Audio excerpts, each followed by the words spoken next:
താഴ്മയുള്ള മനുഷ്യനാകണം, താഴ്മയുള്ളൊരു ജീവിയാകണം. പൂച്ചയെക്കുറിച്ച് പറയുമ്പോൾ ധാരാളം അങ്ങനെ മഹാന്മാരൊക്കെ എഴുതി വെച്ചതായിട്ട് കാണാം. അപ്പോൾ നമ്മുടെ വീടുകളിലെ പൂച്ചകളെ ധാരാളമായി വളർത്തുന്നവരെ കാണാം. ഇതെല്ലാം നമ്മുടെ വീടുകളിലെ വലിയ ഒരു ബറക്കത്തിന് നിദാനമാണ്. പൂച്ചകൾ നമ്മുടെ വീടുകളിൽ വളർത്തുന്നത് വെറുതെയല്ല.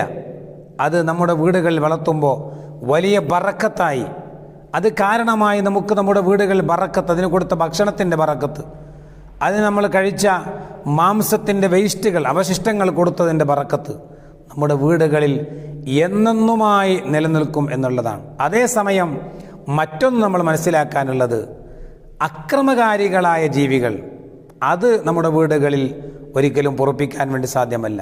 ആക്രമിക്കുന്ന നായായാലും, ആക്രമിക്കുന്ന നമ്മുടെ വീടുകളിൽ ബുദ്ധിമുട്ടുണ്ടാക്കുന്ന പൂച്ചയായാലും അതിനെ